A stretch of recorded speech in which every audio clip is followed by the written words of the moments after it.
dedicated to Professor Wangari Maathai Road. Now this was called Forest Road before it was renamed.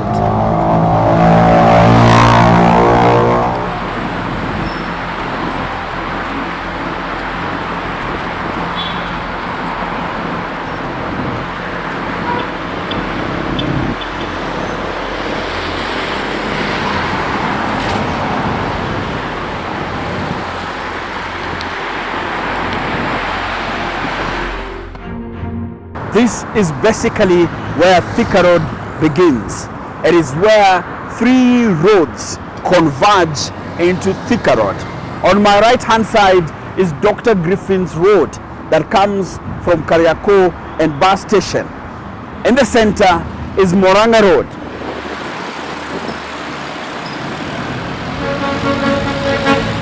Which comes from the central business district. And on my left hand side is Professor Wangari Maathai Road, which comes from the sides of Westlands and many others. Now, this is where they converge.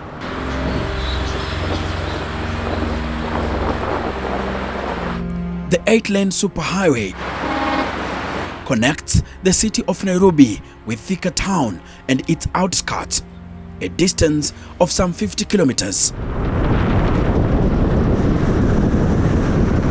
It is among the widest in East and Central Africa and the first modern highway infrastructure to be constructed in Kenya's history.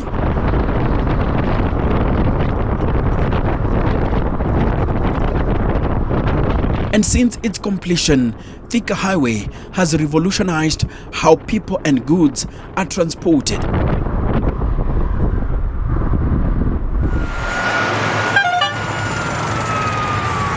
Every day, this highway carries hundreds of thousands of people into and out of the Kenyan capital.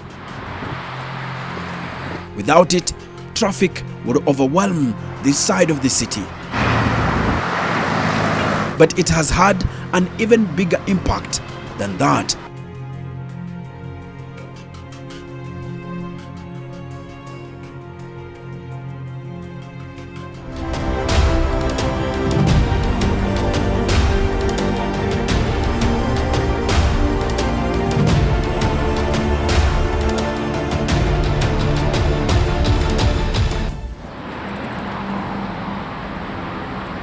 If you build a transportation system in a city anywhere in the world, suburban centers or estates will spring up around it. Thika Highway is a prime example. Since its construction, it has determined how Nairobi city took shape and dictated the patterns of city dwellers.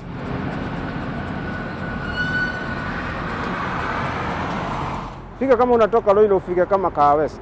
Kahawa sio Kahawa West, Kahawa Sukari. Utaona kama uko Nairobi. This is what Thika Road looked like in 2009 when construction had just begun. And this is how it appears today. A bustling, lively thoroughfare. The story of the modern Thika Highway began in 2007.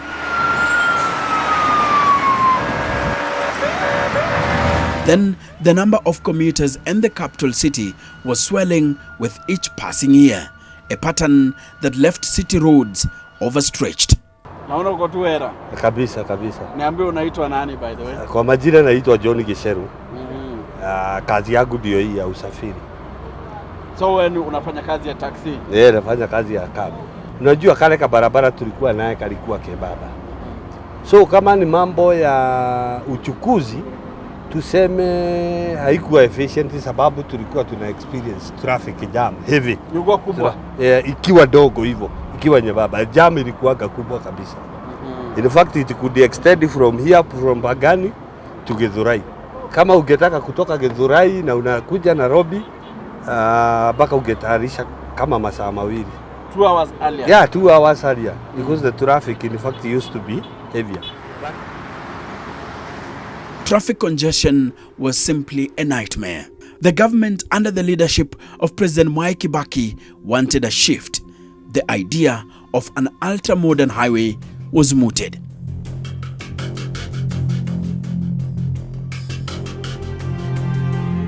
It was to be the first remedy. Thika Road was not just an important artery linking the city and the hinterlands of central Kenya.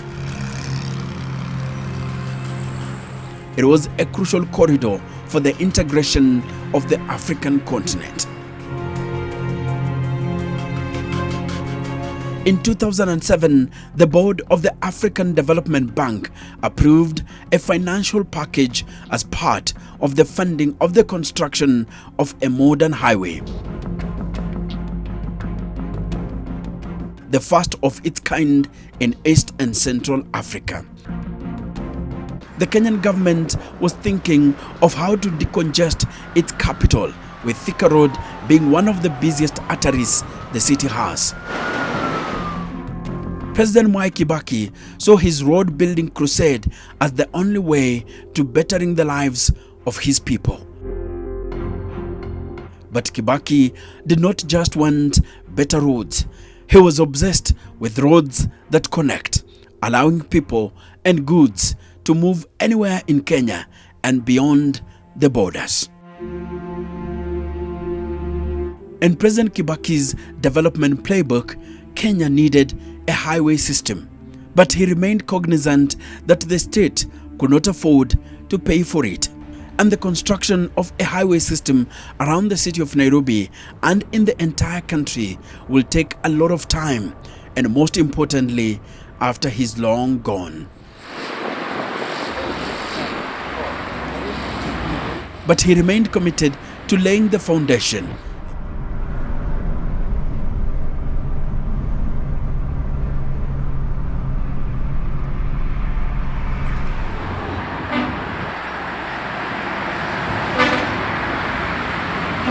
Here we are. The Professor Wangari Maathai Tunnel.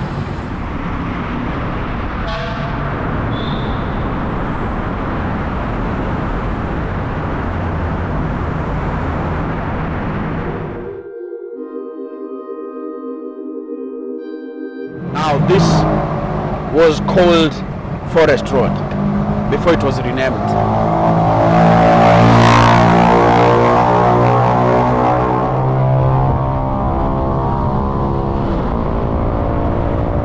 It was an investment in the future growth of Kenya.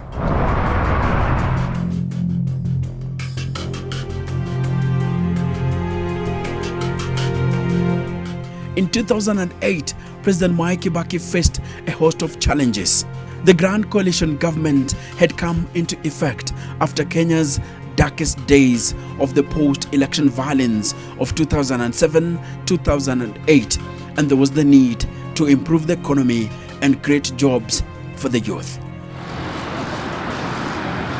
And there was no better way to put people to work than building a road. So the efforts to build Thika Highway became his way to prime the pump for the Kibaki Odinga government.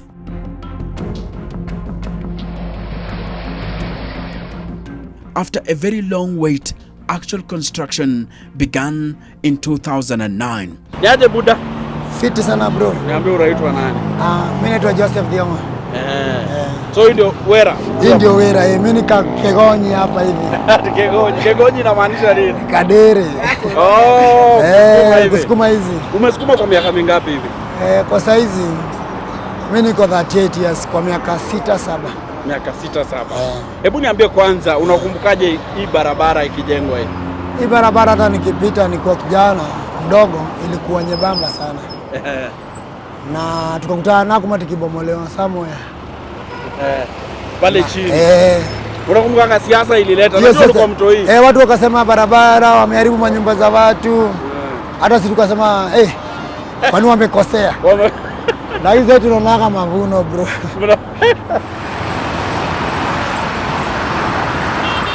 The Thika Highway was constructed at a cost of $360 million with the Africa Development Bank providing a financial package of 180 million US dollars. The Kenyan government contributed 80 million US dollars, with the Exim Bank of China contributing the remaining 100 million US dollars.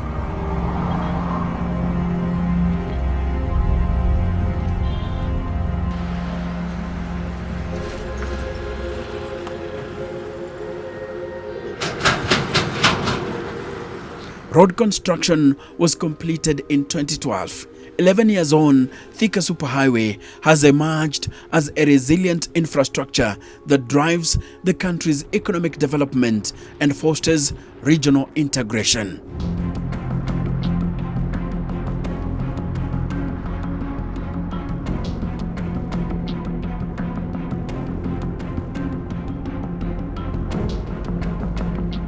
If you want to measure the impact Thika Road has on the Kenyan economy, then you have to get the number of vehicles that ply this road every single day. As of 2006, 60,000 vehicles plied this road, but that number has since ballooned to 150,000 vehicles every day.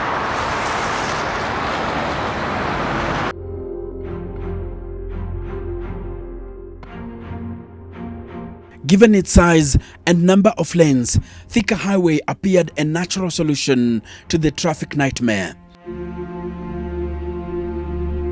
After all, more lanes meant easier and faster movement of vehicles.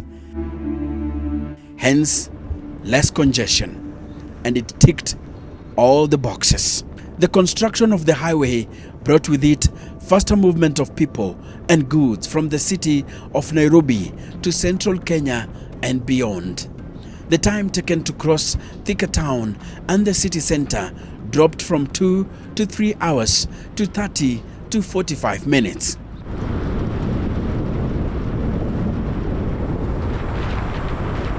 The huge traffic snarl-ups that used to occur along Thika Road were no more, freeing up time and fuel consumption savings. Kwanza kitu ya kwanza, jam. Hakuna jam. Ndio iko. Watu wanasema kuna kuanga hapa. Ni ile kidogo, unajua sasa ni kidogo. Alafu tena hizo madem days watu wako wamebai mandai. Sasa watu wamebai mandai. Ingekuwa crisis kama ingekuwa hiyo siku. Ai 3 hours kutoka Thika. Unajua that time ilikuwa 3 hours. Sasa saizi ingekuwa 10 bus, tuseme 10. Kuna hata wangekuwa wanafika jana. Wallahi wangeona hata wallahi mbele ya Mungu tuongee ukweli. Transport sasa imekuwa flow, sasa ni hapo kama ni kwenda unaenda haraka.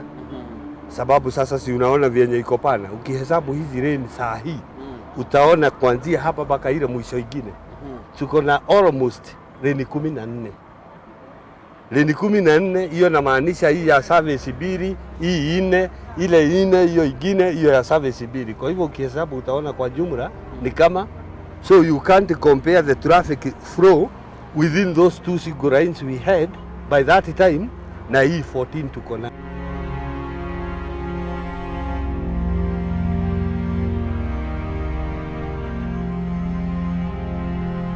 Wanasema kuna kuanga pia na accidents hapa hivi, accidents. Unajua kitambo kulikuwa accidents, ulikuwa ukitoka kila siku lazima upate. Bro, mimi siwezi ongea kuhusu accident. Hata ukiangalia hii ni one way. Unaona one way? Unaona hii ni one way, kuna ile mkutane na mtu. Hapana, mtakongana mkiulizana. Na tena mapolisi kwanza size. Wako streetly sana. Huwezi kosea. Ndio Thika police station. Ndani na wana mchezo. Na una traffic headquarters hapa pia.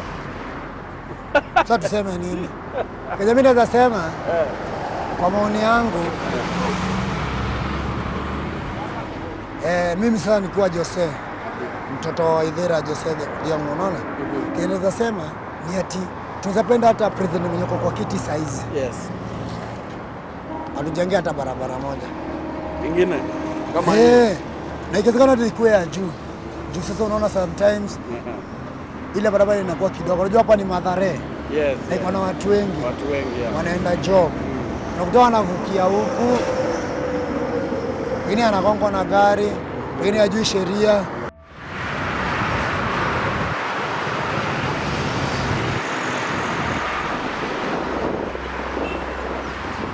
Well, the current and modern Thika Road was constructed to decongest the Kenyan capital city, but with many people either relocating to areas along the highway or purchasing cars. The problem still persists.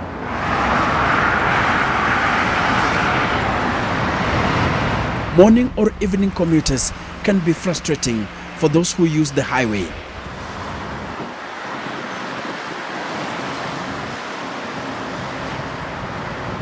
The reason why hinges on a simple economic theory that is often overlooked. As we have come to learn, reducing traffic congestion is not that simple.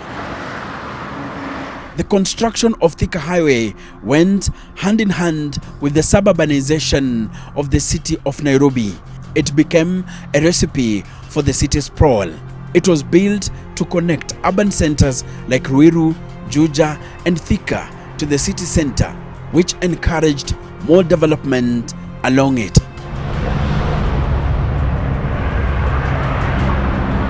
Most of those who have lived in the Kenyan capital long enough will tell you that this place, known as Roasters, wasn't the way it is today. There was no Mountain Mall, nor Garden City Mall. In fact, many of the businesses found here today came after the construction of Thika Highway, the way it is today.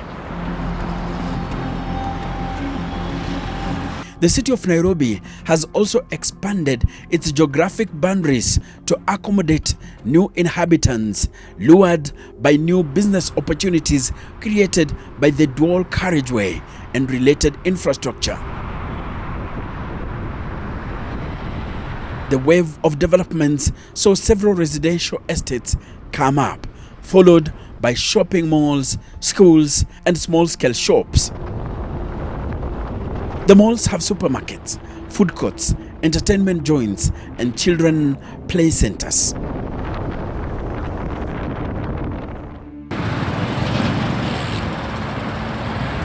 Wakati ilikuwa moja na saa hivi ile iko hivi ni tofauti kubwa sana. Na ni tofauti kwa njia mingi, kama vile kufungua biashara, mashamba ndio hayo price imeenda juu, access ya suburbs. Unapata suburbs za Nairobi sasa, huwezi tofautisha. Hata mahali pengine unaweza simama uulize uone kama umechafika Nairobi town. Hiyo opening up sasa. Ukifika Ruiru unaweza fikiria uko Nairobi. Fika kama unatoka Loilo ufike kama Kahawa West. Kahawa sio Kahawa West, Kahawa Sukari. Utaona kama uko Nairobi. Sasa hiyo opening up ni njia moja ambayo Thika Road imesaidia. The cost of purchasing land along the highway has skyrocketed in the last decade. A 50 by 100 plot in areas like Ruiru is now way above 3 million Kenyan shillings, with those close to the highway even as high as 10 million shillings.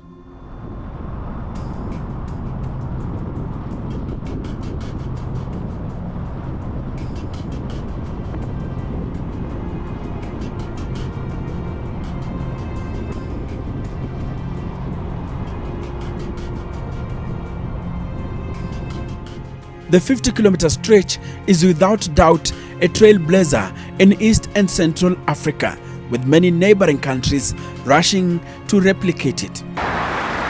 This road is part of the Cairo Trans-Africa Highway. In Kenya, it forms the corridor that links Namanga at the Kenya-Tanzania border to Moyale at the Kenya-Ethiopia border. In a nutshell, it is part of a continental transport corridor projected to link Cape Town in South Africa to Cairo in Egypt. So ukipita hapa hivi hii barabara ukiangalia vile iko na ukikumbuka ile enzi, huwa inakumbusha nini? Inanikumbushaga huyu mzee anaitwa Kibaki. Juu amefanya mambo mob, tunaona. Ameleta shule ya bure. Ameleta mandudhizi, unaona hizo zinapita huku. Bila ubako zingekuwa. No, kasi ubako. Hai. Alafu ronanzi ya ubako, tunamkumbuka kwanza. Juu sasa tunakumbuka ubako je Thika Road. Na huyo mzee mali Mungu amemweka. Amkumbuke. Na amsaidie. Juu ni mzee alijari. My name is Enoch Sikolia and I am the Kenyan historian.